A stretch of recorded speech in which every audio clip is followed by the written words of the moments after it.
How are we doing, everyone, tonight? Great. My name is Sam Schiavone, and I'd like to welcome all of you here to Scranton Power, Rediscover Scranton 2010 Economic Outlook.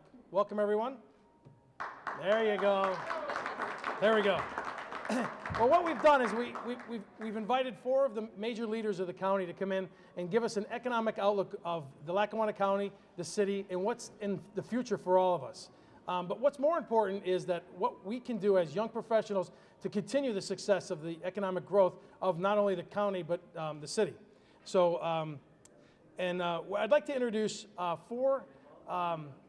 of our power members to come up and actually introduce. I'm going to introduce Gina Maselli from the Radisson. She also provided services for us throughout the year. And Michael Straub, who has been kind enough to be one of our best sponsors for photography. And of course, Vince Benedetto, who has been one of our major sponsors from day one. And speaking of day one, this was actually the setting of our very first power event. It was the Radisson on this podium, but our famed Rob Watts was the man up here sweating instead of me. So everybody want to thank Rob for getting this all up and running? All right. So if Gina, would you like to come up now? And thank you, everyone.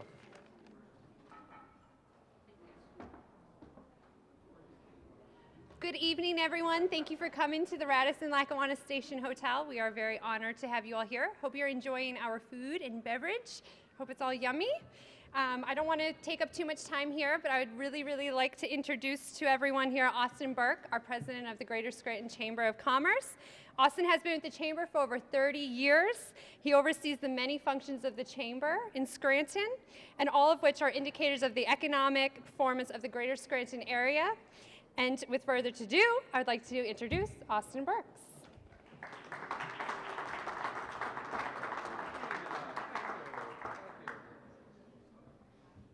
Hey, Michael, how are you? Good. Good to see you. See you too. Last time I saw Mike, it was the New Year's Eve party here. You were under that table over there. It was that table. It was hard to figure out just which end of you was sticking out from under the table. But always nice to share a kind word for you, Michael. And it's nice to have a great crowd here tonight, and the place looks terrific as well. Hello, how are you? Haven't seen you in a while. Are you working steady? Oh, thank God! Thank God. This is that's a great harbinger for the future and a decent lead-in to the question of what's 2010 and the economy going to look like. And let me say that I am always bullish on Scranton and Lackawanna County and northeastern Pennsylvania. I'm more bullish over the long pull right now. I'm more bullish towards the end of the year coming up. But let me tell you why. First, for 2010, right now our unemployment rate is just at 9%. The labor market, Luzerne County is closer to 11%. And I don't see that going down in the first half of the year. As a matter of fact, there's probably a chance that it'll go up a bit.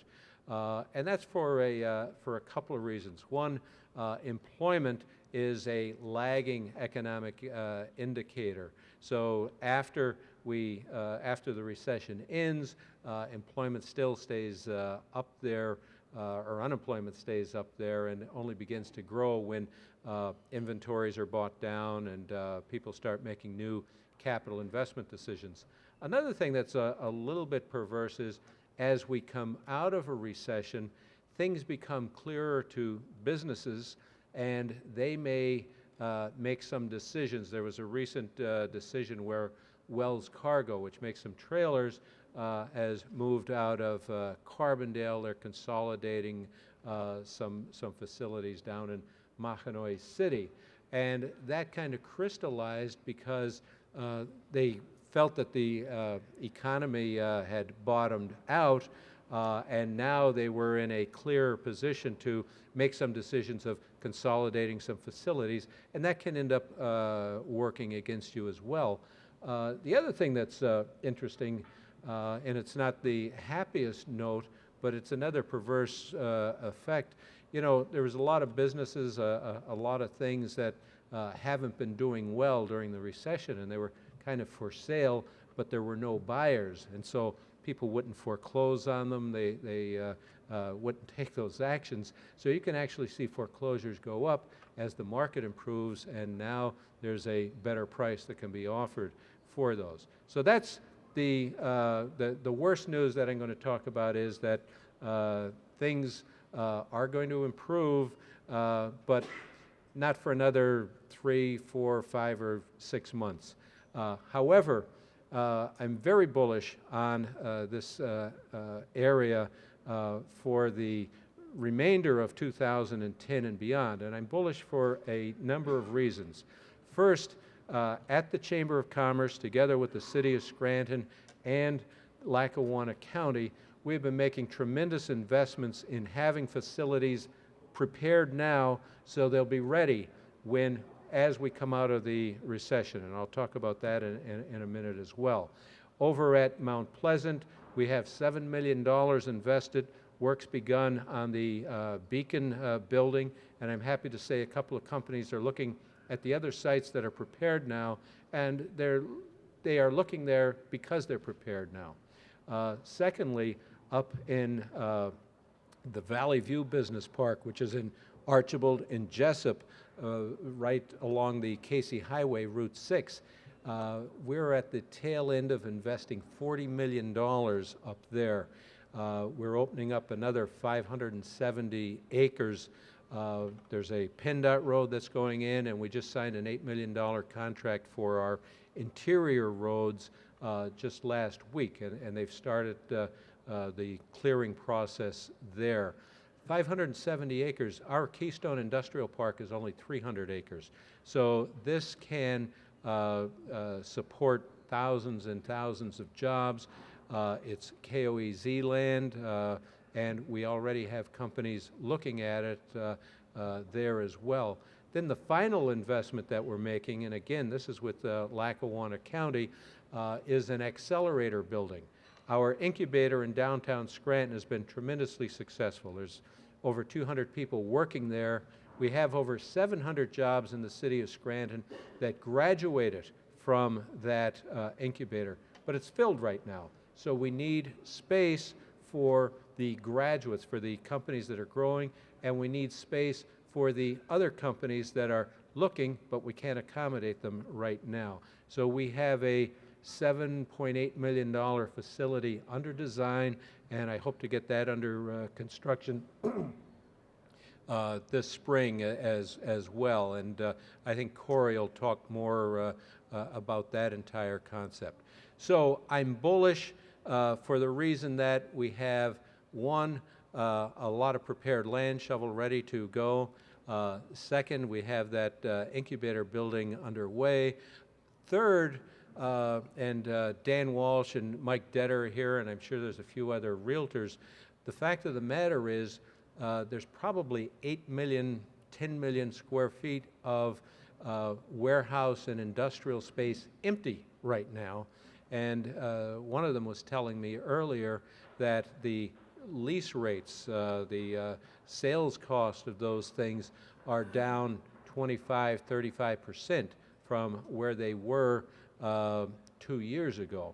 What that means is companies that are looking, especially if they want to move in a hurry, and there's a new company that is opening up this month in Covington Township called diapers.com.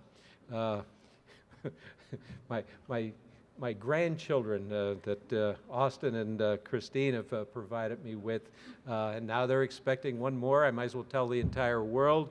But diapers.com is a growing business among certain demographics here. But the fact is we have a couple of hundred jobs coming to Covington because that facility was built and it was immediately available for them. We have those same opportunities in the 8 to 10 million or in the 8 million square foot of space that's available. So I'm positive, I'm bullish on our area for that reason. I'm also bullish on our area because companies are now out looking again. Thank God. There was 18 months of very, very difficult times when, I mean, we'd be talking to ourselves because you didn't have a client to talk to. Now there's several offices, several help desks out looking, and again, you're talking about hundreds of jobs each. We'll land our share of those. The warehouse people are back out looking again. Of course, before they build new, they'll be taking that existing space. But the fact of the matter is these companies that have delayed projects, and we had a couple projects stopped 18 months ago, well, we're still calling them saying, are you guys ready to come back again? Because they see sales rising, they see the need for warehouses, they see the need for manufacturing, for office support. So that's the second reason that I'm bullish. Then the final reason, and this is a community project. We were not directly involved in the establishment of it, but the medical college, the Commonwealth Medical College, is going to be a game changer here in northeastern Pennsylvania. And we have the Scranton Plan, which is our industrial marketing arm, and we have a project on the books right now. We are looking for about $200,000 in funding, and we have the applications in for it. We want to get together with the county, with the city, with the surrounding counties, because that Commonwealth Medical College serves everything from Williamsport, Wilkes-Barre, and the rural counties around us. We are assembling that group, our government partners. We are assembling the companies that are in biomed work right now, bioscience work, and we're assembling our universities. And just as we created the Great Valley Technology Alliance, Rob, 1999, I think we started that. You know, we brought in, we did national request for proposals. The Battelle Institute, world-renowned, won the job, and yes, we spent a couple $100,000 at that time too, put together a strategy, and the strategy called for incubators. We built 6 incubators. They called for groups like Power and Rediscover Scranton, and look at the crowd we have here tonight. They called for venture capital, so we have the angel groups, we have the Mid-Atlantic angel groups. We have executed that strategy very, very successfully, and that was to create more of a knowledge economy here in northeastern Pennsylvania. Now what we want to do is get a similar, I don't care whether it's Booz Allen or Battelle or McKinsey, we want a nationally experienced company, strategist that can come in, look at our area, see what our assets are, see what kind of biomed industries we can attract and support here using the combination, the partnerships that we have of the medical college and the universities, and also tell us what gaps we need to fill if we want to develop a medical technology cluster here in northeastern Pennsylvania. With the success that we've had with the Great Valley Technology Alliance and with the people that are involved in this effort with the Scranton Plan and us right now, I have no doubt that we're going to be successful. And over the next decade, I see jobs, the number of jobs increasing. I see wages, the higher skilled positions increasing tremendously. I see the quality of life, prosperity, all good things for our area. I've spoken quite long enough. As you can see, we get involved in these things, and we're true believers, but I do want to leave time because one of the major strengths of our community is get-togethers such as we have, working together. As people have said, we can do anything. But we had a new technology company in town today, had a chance to introduce him to Mike Washoe because he was there, and we were able to exchange a few good words, and he buttressed what we were saying. But you can get the leadership of this community together behind efforts such as the Scranton Plan, such as these new strategies, and everybody pulls, does their share, and that is why we're going to be successful here in Scranton, in Lackawanna County, and northeastern Pennsylvania. Thank you.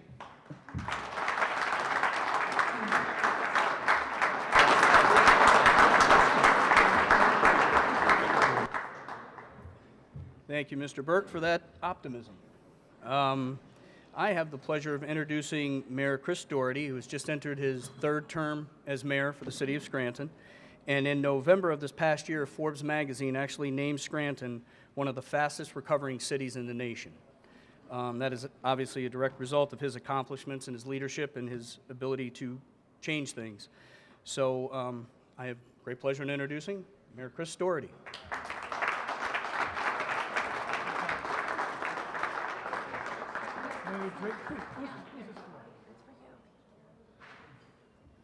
It's not vodka. I wish it was. Good evening, everybody. And thank you for coming out tonight. Power, great job. The Chamber of Commerce, thank you for putting this together. News is good. We're doing real well. We mentioned just what happened with Forbes magazine, Business Week magazine, named us the best city in Pennsylvania to raise a family 3 months ago. Money Magazine ranks us one of the 10 best real estate markets in the country. I talk about these things now to remind us where we were and how unthinkable that was 8 years ago. 8 years ago, nobody wanted to invest in us. People weren't sure they wanted to live here. People weren't sure that we could get it done. And I bring that up because at that time we realized we just had to do it ourselves. We had to decide if we wanted to become successful. We had to decide if we wanted to make our city attractive. And we made decisions that made that happen. And that's the biggest message that I can tell you tonight. You want to know how 2010 is going to be? You're going to decide how it's going to be. You're going to decide it in your own life. You know, we talk about all these cities we compete against all the time. And we do compete against them. And everybody looks at, we can do this, we can do that. You want to do something? Do it. It's real simple. I think back to all the decisions we made over the last 8 years. You know, whether it's $500 million of construction, 5,000 new jobs. First thing that happened when I became mayor, Austin Burke said, we're going to build our incubator in your downtown. And from that, we took that one step, and we moved all across Lackawanna Avenue. People forget, the Hilton started construction and stopped. Shut down for 10 months. We had to figure out how to make that work, but we got it done. We were able to get Santa Fe Pasteur, move into the downtown to take over the old Woolworth building. It was empty. You look at the Southern Union building now. We have Merrill Lynch in there. That used to be Kresge's department store. It's been empty for 10 years. We were able to overcome obstacles, which we're going to face this year, next year, and the next 10 years. That's what separates cities and communities. Do you believe you can get it done? We all work together and put our money together and get things done. But the truth is, it only comes from individuals, people who live in a community who decide that they want to make their community better. You know, Austin touched on the medical school, and we tell this story all the time. But 5 years ago, I sat in that room back there with 4 doctors who had an idea that they'd like to change healthcare in northeastern Pennsylvania. And that really was their only interest, somehow to attract doctors back to northeastern Pennsylvania. They didn't think of the $100 million construction project that's taking place 6 blocks up the street. They didn't think of the fact that they're going to change the whole downtown because there's no dorms for the students. They just wanted to make their community better, and they thought they could do it themselves. And I'm sure everybody, well, I know everybody, and Austin can attest to this, everybody told them, it won't work. You know, one famous politician who's in Washington, we used to say to him, we want a medical school in Scranton. He goes, well, I think a medical school in Scranton is a great idea. And that was it. Because if we were going to get it done, we had to knock on doors, ask people, and ask for their help, and convince them that it was a good idea. You know, the largest grant Ed Rendell gave in his 8 years as governor was to the city of Scranton for the medical school. Attracting Blue Cross to cut a check for $40 to $50 million is not an easy thing to do. Attracting good talent is not an easy thing to do. But when you have passion and you believe you can get things done and you want to become successful, you will become successful. It is very simple. So I tell my kids all the time, you want to fail in school? Don't study. It's real easy. You want to be successful? Study. You want to build a great city and be part of a city you can be proud of? Work at it. Events like tonight make a difference because it is up to you. We are only, in some ways, taking your energy and pushing your ideas ahead. There's only so much we can do. What separates cities is individuals who want to make a difference, who want to change their community. And that's the type of city we are today. Very much different than what it was 8 years ago. People looked at us from the outside and say, we're doing something right. But now the challenge for us is, how do you stay here? Because you can't stop. There's no ending. It just changes every day. And so a lot of cities have been thought of as the best city to raise a family or a city on the rise, and then they fall back. So how do you stay on top? You stay on top by believing in yourself and wanting it. You have to want it. 8 years ago, not many people thought we could do it, but we wanted to become successful, and we worked together, and now we are successful. 8 years from now, will we still be successful? That's the challenge to all you here tonight. Because people move on. Corey was saying, you know, I look at power tonight, and there's different faces in the crowd. That's because everybody gets a little bit older, and people take a little more responsibilities. You know, I used to have dark hair when I first became the mayor. Not anymore. But that's the challenge. And it's a real testament to any community is that you can keep bringing leaders up, that you have a good farm system, that you have people who want to take responsibility and make a difference in the community. That's what we have today in Scranton, and that's the responsibility that you have in the future for 2010 and 2011. We have done great things, but it merely means nothing for tomorrow.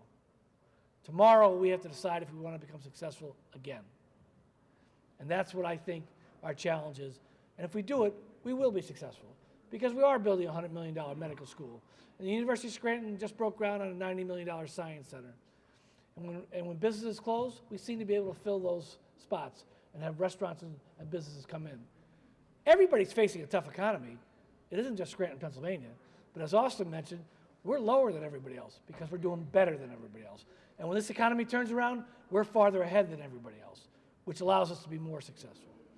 And so for 2010 and 2011, I ask you to do one thing. Make it happen. Make it happen for yourself. And if you make it happen for yourself, you're going to make it happen for everybody here. Thank you very much.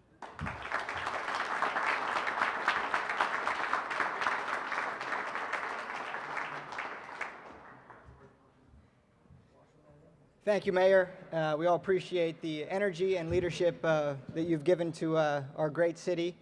On a personal note, I must say that I feel very honored to introduce our next two speakers. And I say on a personal note because I have great respect and admiration for the energy, leadership, and hard work that they've given not only to the county but, of course, to Power. I'm Vince Benedetto, the president of Bogle Media Group, radio stations 105 The River and Fox Sports Radio The Game. And I'd like to say that Lackawanna County has been led, of course, by Commissioners Washoe and O'Brien since 2008. Now beginning their third year in office, they are here to discuss where Lackawanna County is heading in 2010 and where we as young professionals, what we can be doing in order to ensure the future economic success of the greater Scranton area and Lackawanna County. Without further ado, Commissioners Washoe and O'Brien.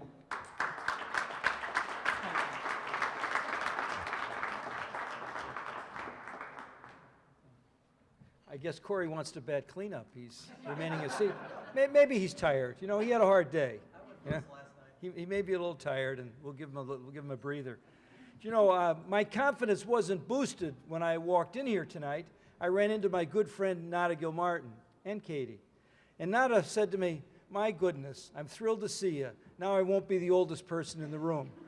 You know, and Nada and I share a birthday. I admit that I'm 25 years older than she, but we do share a birthday. And Nada, thanks for the confidence builder. I'm even older than Austin Burke, if you folks can believe it. It's by a year or so, but that's the real story. I have harder miles on the butt. You definitely have harder miles, yeah. Chris was worried about his hair color. I'm worried about my hair color. Last evening, I was embarrassed when Chris said it. I was showing Corey a picture. I said, Corey, look, in 2005 when I took this job, I was only gray at the temples. He wasn't interested in hearing any of that, and I'm sure you're not either, because you're here for different reasons. As Austin spoke, I was reminded of the fact that only 27 plus years ago, this building was shuttered.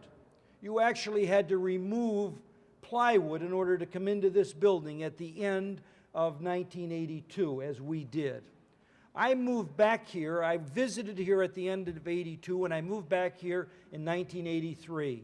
And in record time, this building, in 1 year, this building was opened, December the 31st, 1983. And many of you, and maybe most of you, don't have all that keen of recollection of where we were as a community. But it really is important to reflect upon what's happened during those 27 years. You know, the chamber, it's appropriate that Austin was the first speaker, because the chamber's fingerprints are on all the projects that have helped to bring us to where we are today. The renovation of this wonderful space and fine hotel, the development of a national park on the southern boundary of our community. You know, there aren't many downtowns in America, communities our size, that can boast of a national historic site as one of its boundaries, or a university that in 1983, from a physical standpoint, was probably about 40%, I would say, from a building standpoint, about 40% of the size that it is today. And when I looked around in 1983, when I moved back here, I said to myself, you know, how is this community ever going to regenerate itself? Because I had lived in the Midwest where there were huge factories. I remember being involved in a project in Dayton, Ohio, when a Frigidaire plant was being converted to a Chevy S10 truck plant, which probably, I don't know this factually, employed thousands and thousands of people after that. And I thought, what's going to happen in my hometown? And I quickly began to say to people, make excuses. I said, well, you know, our factories were below ground. So how do we reconstruct lives here, and how do we recapture the vitality that we once had? And I couldn't help but think of that example when Austin said there's 8 to 10 million square feet of warehouse space available, and what that means in terms of the park in Covington.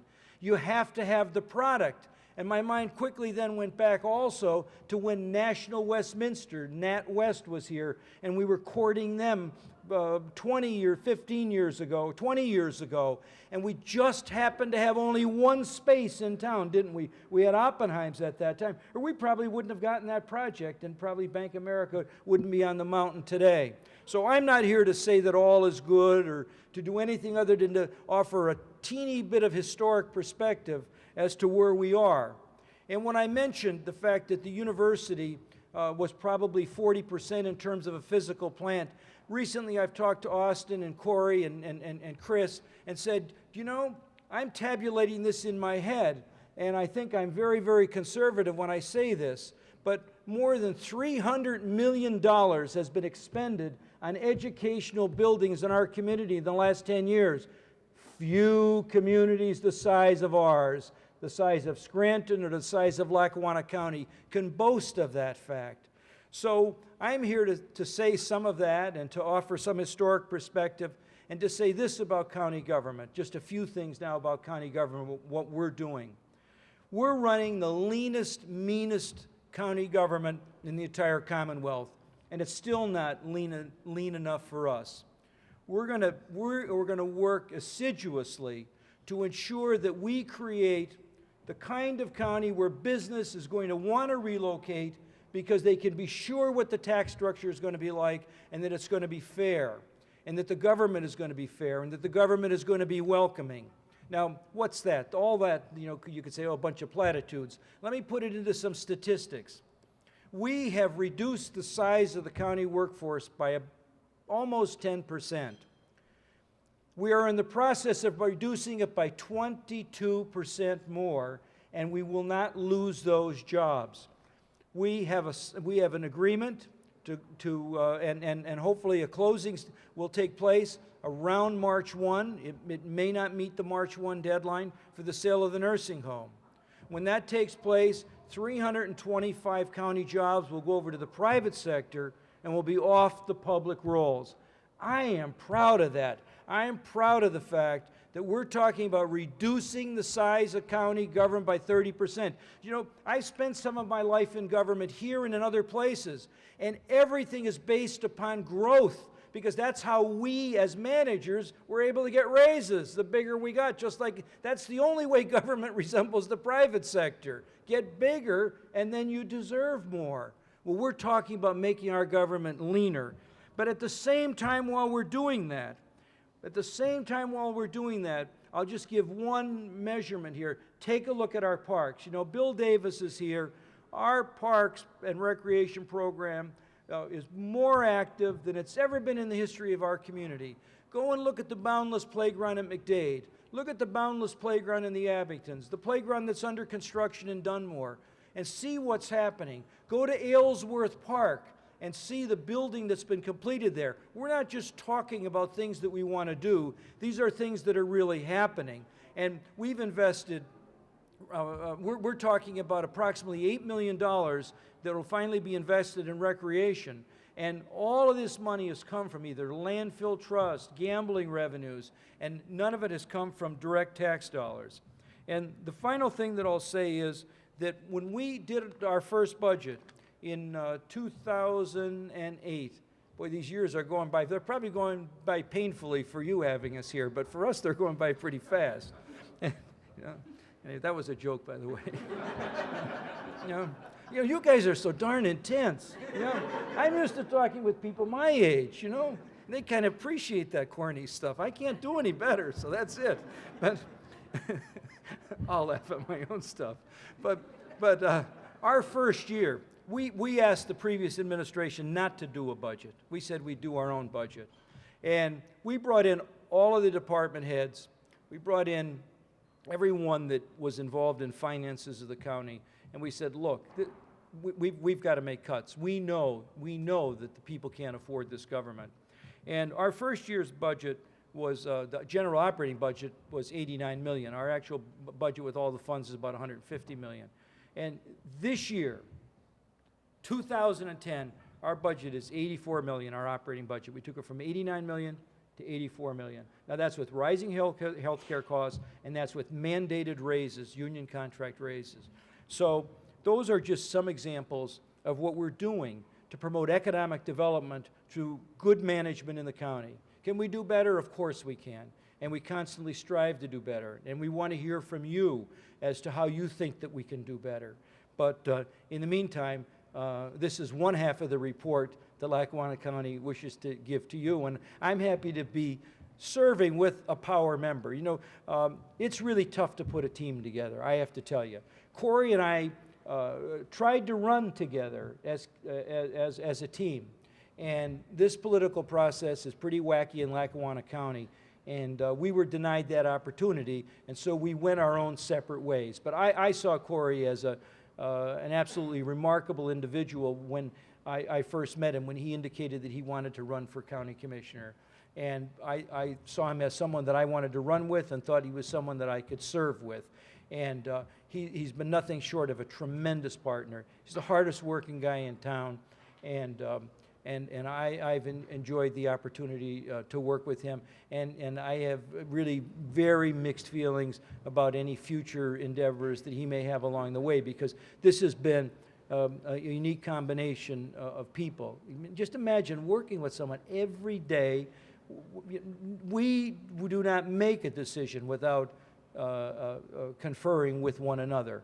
And I doubt that relationship has ever existed, because people have to like each other a whole lot in order to do that, and tolerate a whole lot of the idiosyncrasies of the other person, and just get beyond that and realize that it's about governance, and along the way there's a real genuine affection that we share for one another. So it's with great pleasure that I introduce this power member who said to me, "You've got to be at power tonight." He called me at 6 o'clock and said, "Get yourself over there." So I'm here, and I'm here to introduce Corey O'Brien.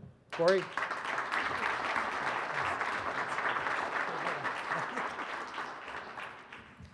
Man, oh man, it's easy to serve with a guy like Mike Washoe, isn't it?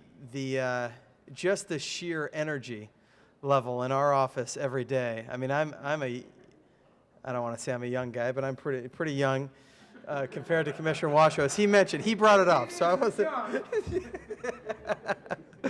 But there's no one in Lackawanna County with more energy, innovative ideas than Mike Washoe. I mean, I can absolutely assure you of that as somebody who works with him very, very closely every single day. So we're lucky to have somebody who spent 30 years in Michigan, who came back, worked in city government, one of the people, I say the person who brought the Steamtown Mall here, but he'd tell you he played a small role in that. But somebody who's had a great deal of vision over the years, and I'm proud to serve with Mike Washoe, and I think all of us should be grateful for having a public servant who puts people, taxpayers, and community before himself, and I think that's a real tribute to him.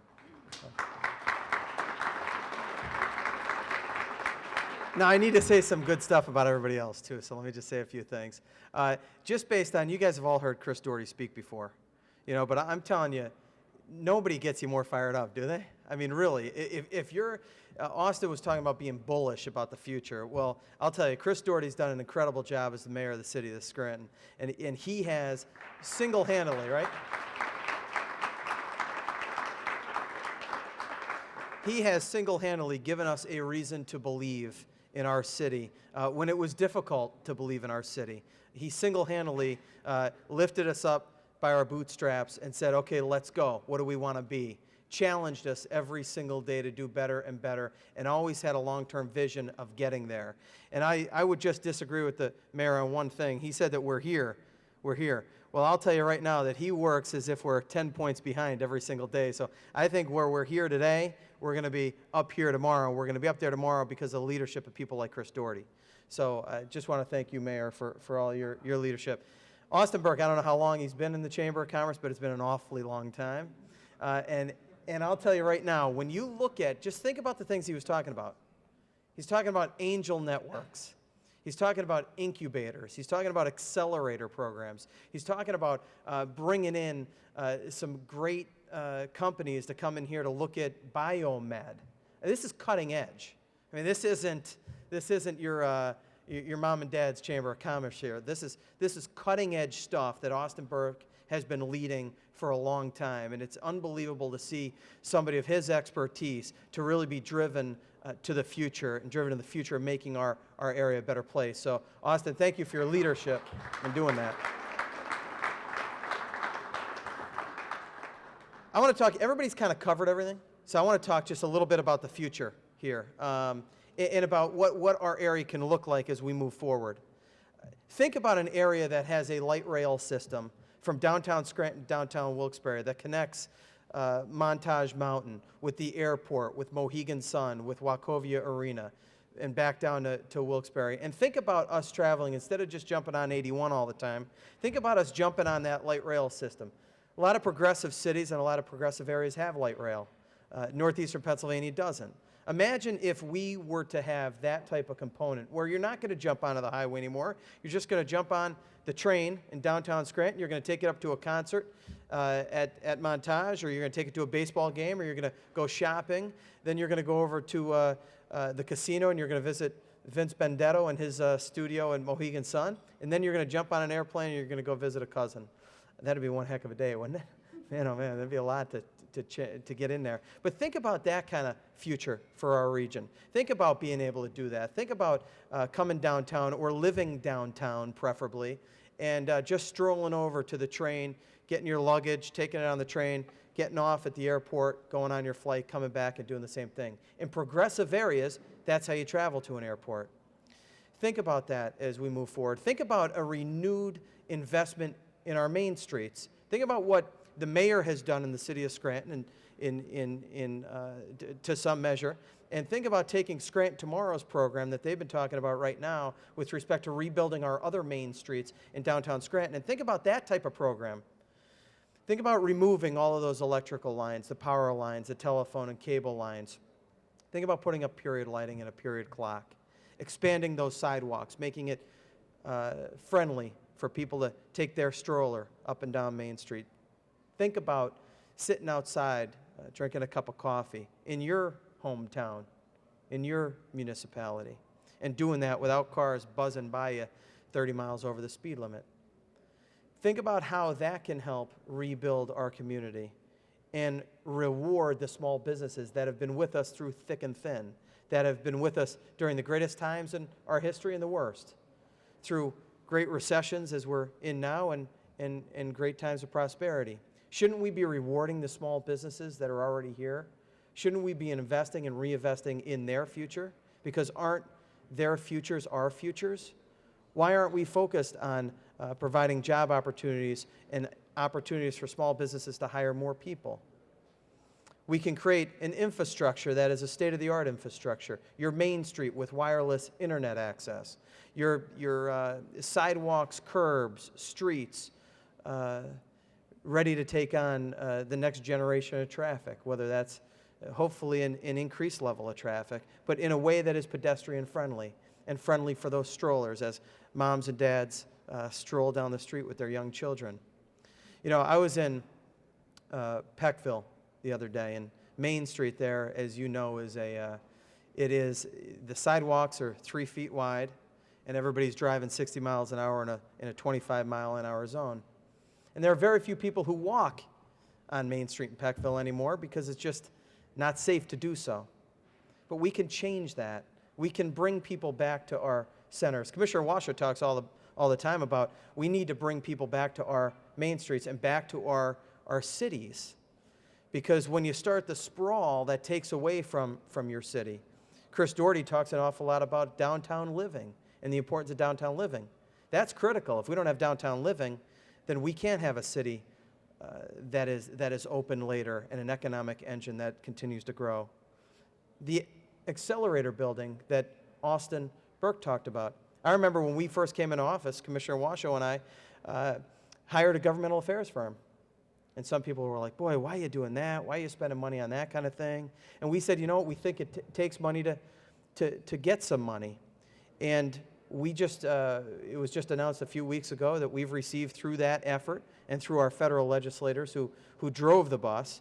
What governmental affairs people do is they prepare the information in a way that's user-friendly for our federal legislators, who can then go and argue on our behalf nationally to get funds and bring funds back. Well, we're pleased to announce that we're receiving $200,000 in federal funds to go toward the construction of the accelerator building. And that's important, and that's important for our future. Because right now with the incubator building, that's a great first step. But what do you do for those companies once they've you know, overstayed their welcome in the incubator? We have other businesses trying to get in there. You have businesses that have started off and they're on that positive trajectory, but now they need some additional assistance. Because what happens is once you leave that incubator right now, then all of a sudden it's full taxation. Then all of a sudden you have all the other things that you have to deal with in the economic climate. Now all of a sudden you take that curve that was upward in trajectory and now it's level, or now it starts to go down. And an accelerator facility will help those businesses that graduate from the incubator continue that trajectory of growth. And it's very important over the long term that we help these young businesses continue to grow. And that's why we're happy as a county to work with the city and to work with the chamber, and not only the incubator facility, but now the new accelerator building. It's incredibly important. We're also happy to work with the city and with the chamber with respect to the medical school and establishment of a medical corridor, which is the Mount Pleasant Business Park. That project will revolutionize medicine in this country. That project will revolutionize our economy locally. That project has the greatest opportunity to provide long-term family-sustaining jobs right here in our city, right here in our county. That's our future, and our future is bright. Our future is bright. We always rise to the challenge, don't we? We're faced with a lot of adversity over the years, and we rise to the challenge. We meet those obstacles, and we outperform everyone's expectations, and we'll continue to do that moving forward. You know, I often say that our economic condition may get worse before it gets better, but it will get better. due to all of you as we move forward. I want to end on a little bit of a somber note, but I feel compelled to bring it up. Haiti right now is facing a major catastrophe. Before the earthquake, there were 380,000 children in Haiti who were orphaned. Since then, there are hundreds of thousands of additional children who are now orphans, living on the street in absolute poverty with no parents, 3-year-olds, 4-year-olds, 5-year-olds, wandering the street with nowhere to go. No food, no clothing, no water, no housing. Now, we as a country oftentimes come together around these difficult situations around the world, and we demonstrate what a great democracy we live in by doing that. I urge you and challenge you to come together with our friends in Haiti and the Haitian people. Signal our support through your financial contributions. If it's $5, $10, please visit the American Red Cross website and give. Even $5 will make a great difference in this struggle. Because it's at times like this when our country rises to the occasion and we demonstrate to the world that we are not just a country at war, we're not just a country sending bombs over to foreign soil to protect our way of life. We're a country that cares about others, and our democracy is stronger because of it. Our communities are stronger because of it. This is what makes us great. We rise to the occasion and we help people less fortunate. We rise to the occasion and we make our world a better place for everyone without any self-interest or motivation, with the sheer self-interest of helping people get through something difficult. So please, as you go home tonight and you think about your children, your grandchildren, your relatives, think about those small children in Haiti and make that $5 or $10 contribution, because it will make the Haitian people's lives better over time. So with that, I greatly appreciate the opportunity to be here tonight.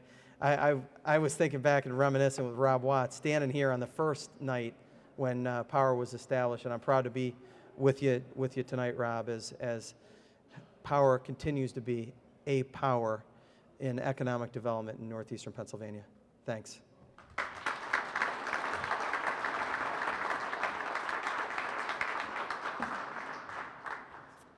Good evening, everyone. My name is Kristen Kelly. I am the events director for the Scranton chapter of Power.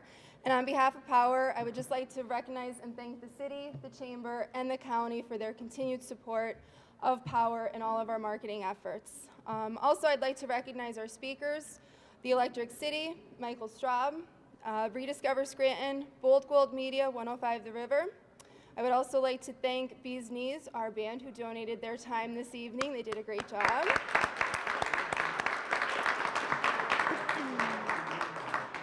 And would also like to thank the Radisson and their staff for doing a great job this evening as well.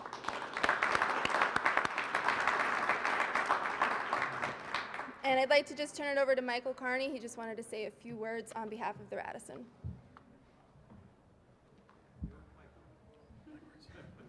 Thank you.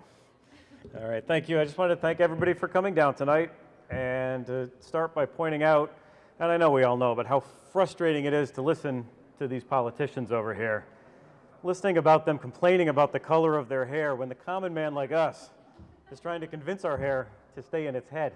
So, Austin, you can give me some advice on how to make that happen. I would appreciate that.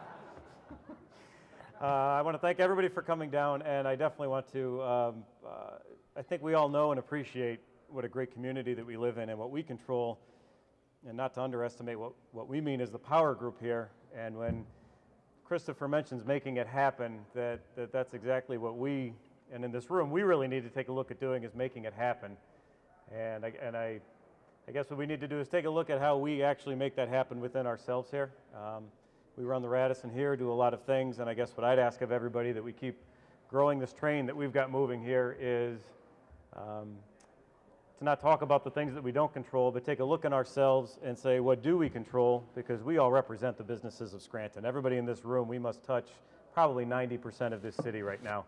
That what do we control within ourselves to make it better and to make it happen? And I know we're very proud to be a part of that. We've enhanced the Jazz Festival to enhance that in downtown Scranton here. We're in We're in discussions of hosting a wine festival in Scranton and an Irish-Scottish music festival downtown here as well to help bring things into the city and help make that happen. We finished our renovations to create the most elegant and affordable hotel rooms in the area. Tracks, our banquets and our meeting and social space, we renovated, and they're just hotter than ever. And Mary Mullen, wherever she is, the saint of Scranton, thank you for hosting this event tonight like every other event. The tracks, we put a lot of effort in. There's a nice whole new healthy menu in there this year and some dollars in renovations, and that's just become by far the most popular restaurant and bar in Scranton. So we took a look at Carmen's and our wine bar here, and they're doing fine, but they became the weakest link, so we thought how we're going to enhance them, and regretfully, Chris, we will not be smoking any more cigars in the sidecar bar here. Smoking is done in this building. However, we're reinvigorating. There's a lot of people that feel that way. We're reinvigorating the wine bar, and starting this Friday, we actually, if you did not get our email, then we need to expand our email database, but on this Friday, we actually have some entertainment, and we're regrowing the wine bar here. That every Friday there's piano, every Saturday is the Tony Costa Jazz Trio. We have 18 wines by the glass here, and in this entire area, you'll have a small plate menu coming out of Carmen's restaurant and jazz entertainment. That we really want to create this to be a very prideful place to bring people, bring family, bring anybody downtown, because ultimately that's our goal.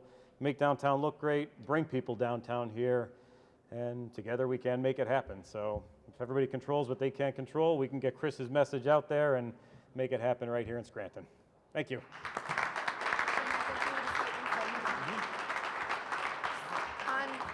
On behalf of Power, we just have a certificate of appreciation. Thank you for hosting us this evening.